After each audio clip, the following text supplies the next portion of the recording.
Welcome to Eastern Paradigm. I am Freya.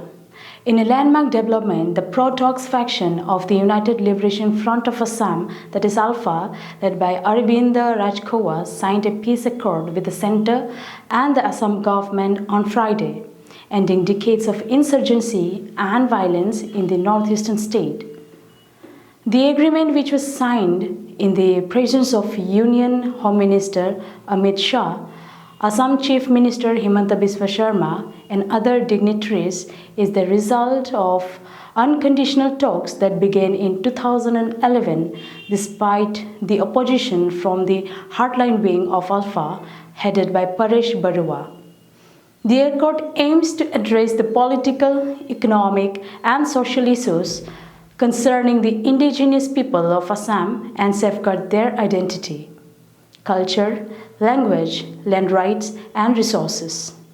It also includes a provision to grant scheduled tribe status to 6 communities: Koch Rajbongsi, Thai Ahom, Sutia Moran, Motak, and T tribes, giving them constitutional and legal benefits and safeguards. Additionally, the accord outlines a comprehensive plan to boost the development of various sectors in Assam, such as infrastructure, education, health, tourism, and others, with a financial package and a special development council.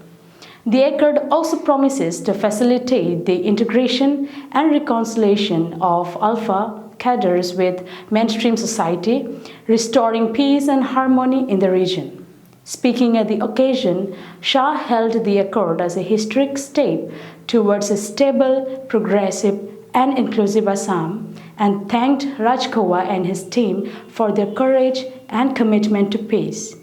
He also appealed to Barua and his followers to join the peace process and shun violence. Chief Shri Deka ji, ULFA के सारे प्रतिनिधिगण,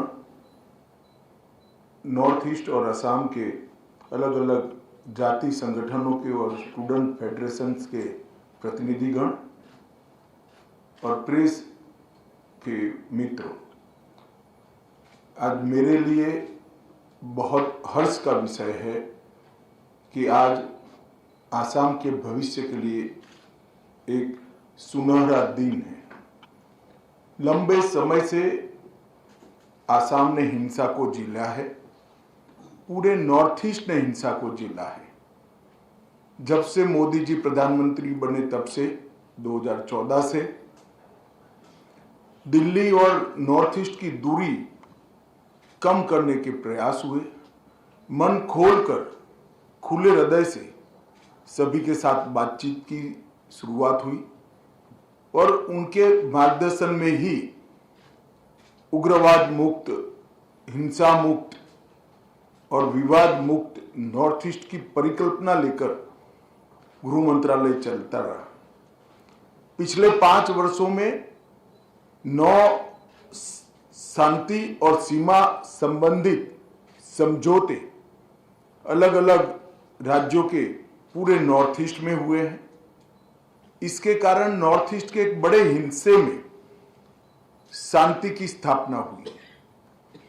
record पर 9000 से ज्यादा cadre ने surrender किया है और आसाम की मैं बात करूं तो 85% आसाम में से अब सपा को हटाया जा रहा है।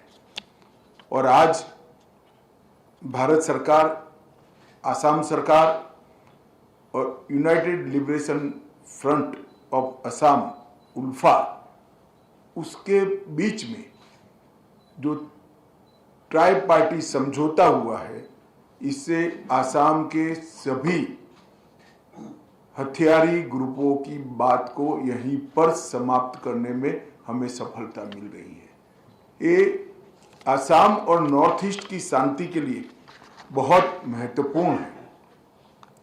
आज इस एमओयू के माध्यम से उल्फा के प्रतिनिधियों ने सभी हथियार और गोला बारूद को आत्मसमर्पण करने के लिए, सशस्त्र संगठन को भंग करने के लिए कैडरों के कब्जे वाले सभी शिविर को अति शीघ्र खाली करने के लिए और लोकतांत्रिक प्रक्रिया में शामिल होने के लिए, देश की एकता और अखंडता में सहभागी होने के लिए सबने सहमति दी है। ये मेरे लिए बहुत आनंद का विषय है। सिर्फ उल्फा के संघर्ष की बात करें तो करीब करीब 10,000 लोग उल्फा के इतने लंबे समय के संघर्ष में मारे गए और 1979 से लेकर अब तक इधर और साइड से जो भी मारे गए होंगे वो सभी इस देश के ही नागरिक थे। आज ये समस्या का संपूर्ण समाधान हो रहा है, इसका मुझे आनंद है। उल्फा के प्रतिनिधियों से बात कर भारत सरकार के द्वारा एक बहुत बड़ी अमाउंट का पैकेज और इसके साथ साथ ढेर सारे आसाम के विकास के प्रोजेक्ट को भी हमने स्वीकृति दी है।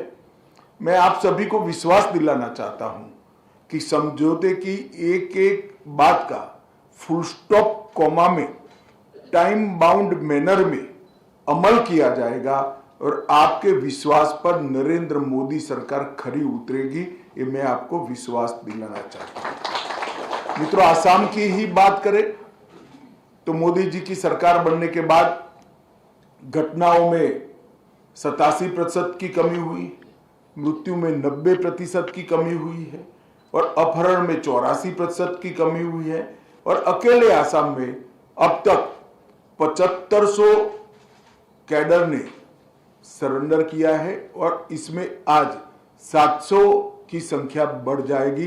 तो अकेले आसाम में 8200 कैडर का सरेंडर होना ये आसाम के लिए शांति के नए युग का सूत्रपात है।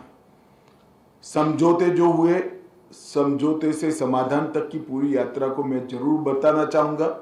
2019 में NLFT के साथ त्रिपुरा में समझौता हुआ, 2020 में ब्रू समझौता हुआ, 2020 में बोडो समझौता हुआ, 2021 में कार्बी समझौता हुआ, 2022 में आदिवासी समझौता हुआ, 2022 में आसाम मेघालय अंतर्राज्यीय सीमा का समझौता हुआ, 2023 में असम अरुणाचल अंतर्राज्यीय सीमा का समझौता हुआ, 2023 में दिमासा शांति समझौता हुआ और अभी 2023 में यूनाइटेड नेशनल लिबरेशन फ्रंट का समझौता हुआ और आज उल्फा के साथ समझौता हो रहा है। मैं मानता हूं कि पूरे नॉर्थ ईस्ट और विशेष कर आसाम के लिए एक शांति के नए युग की शुरुआत होने जा रही है। मैं आज उल्फा के सभी प्रतिनिधियों को हृदय से विश्वास दिलाना चाहता हूं कि आपने जो भरोसा भारत सरकार पर रखा है, भारत सरकार के गृह मंत्रालय की ओर से आपकी मांग किए बगैर ही इस सारी चीजों को पूरी करने के लिए एक टाइम बाउंड मैनर में प्रोग्राम भी बनाया जाएगा और हम गृह मंत्रालय के अंतर्गत एक कमिटी भी बनाएंगे जो आसाम सरकार के साथ रहकर ये पूरे समझौते को पूरा करने का प्रयास करें, समयबद्ध तरीके से पूरा। हमने बोडो के साथ किया या ब्रू के साथ किया या त्रिपुरा में किया, सभी समझौतों को 19 के बाद जितने समझौते हुए हैं हम समय से आगे हैं, कहीं पर समय से पीछे नहीं है। समय से पहले ही हमने समझौते की शर्तों को पूरा करने का प्रयास किया है। आज एक ऐतिहासिक घटना जो आकार ले रही है, उसके लिए सबसे पहले मैं देश के प्रधानमंत्री नरेंद्र मोदी जी को बहुत बहुत बधाई देना चाहता हूं, क्योंकि इनके ब्रॉडर विजन उग्रवाद मुक्त नॉर्थ ईस्ट के बगैर ये संभव नहीं था। आसाम के मुख्यमंत्री, आसाम के अधिकारी, हमारे गृह सचिव, DIB और उनके तहत काम करने वाली पूरी नेगोशिएशन करने वाली ऑफिसरों की टीम ने बहुत अच्छा काम किया है और इस समझौते में सबसे बड़ा यश अगर किसी को जाता है तो उल्फा के प्रतिनिधियों को जाता है, जिन्होंने बहुत बड़े मन के साथ ये समझौता किया है और विश्वास रखकर शांति की दिशा में आगे बढ़ने का फैसला किया है। मैं फिर से एक बार सभी को बहुत बहुत बधाई देना चाहता हूं और विश्वास दिलाता हूं कि समझौते की सारी बातें समयबद्ध तरीके से पूरी की जाएगी। आप सभी का बहुत बहुत धन्यवाद।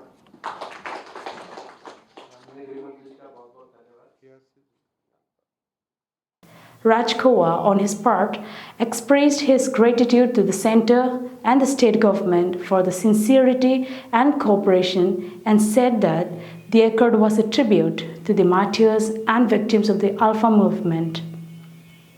He also assured that his group would work for the welfare and unity of the people of Assam. Himanta Biswa Sharma, Chief Minister of Assam, who played a key role in facilitating the talks, in his speech congratulated the signatories and said that the accord was a historic opportunity to end the bloodshed and usher in a new era of development and prosperity for Assam. He also expressed hope that Borua would soon join the peace process and contribute to the state's progress. आज आसाम के लिए और एक ऐतिहासिक दिन है। प्रधानमंत्री नरेंद्र मोदी जी का कार्यकाल में गृह मंत्री अमित शाह जी का मार्गदर्शन में हमारा आसाम का जो शांति का प्रक्रिया ये निरंतर चलते रहा। प्रधानमंत्री जी का आशीर्वाद हमारा पास था।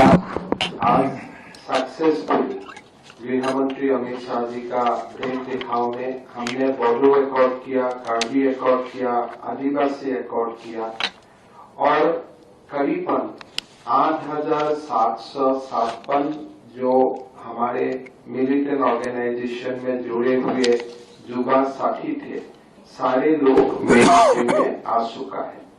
तीनों एकॉर्ड का अच्छा इंप्लीमेंट हुआ और तीनों एकॉर्ड से हमारा जो ट्राइबल मिलिटेंसी था ये खत्म हो चुका असम में। आज सभी मेन स्ट्रीम में है। अल्फा एक बहुत बड़ा एजिटेशन था। धीरे धीरे अल्फा ने आर्म्स को पकड़ा। एक असम का जो 1988 से इतिहास हुआ, ये इतिहास एक हिसाब से ब्लैक सेट का इतिहास रहा। काफी लोग मारा गया पूरा इस दौरान टिल 98 टिल टुडे में। एक जो हिसाब आते हैं कि ये पूरा प्रकरण में 10,000 लोगों का मृत्यु हुआ। वो इसमें इनोसेंट सिविलियन थे, सिक्योरिटी पर्सनल थे और खुद अल्फा का मेंबर्स थे। सारे लोगों मिला के 10,000। The Alpha, which was formed in 1979 with the aim of establishing an independent Assam, resorted to armed struggle and violence against the Indian state, causing thousands of deaths and disruptions. Banned as a terrorist outfit since 1990, the Alpha faced military operations and crackdowns by the Indian Army, leading to arrests, surrenders, or escape of its leaders neighboring countries. In 2010, the Alpha entered into peace talks with India, renouncing its demand for independence, but faced internal divisions. Barua's faction, Alpha, continued to wage war for a sovereign Assam and formed alliances with other insurgent groups in the region.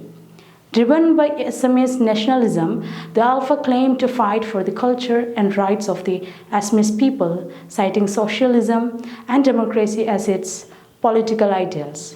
Thanks for watching Eastern Paradigm.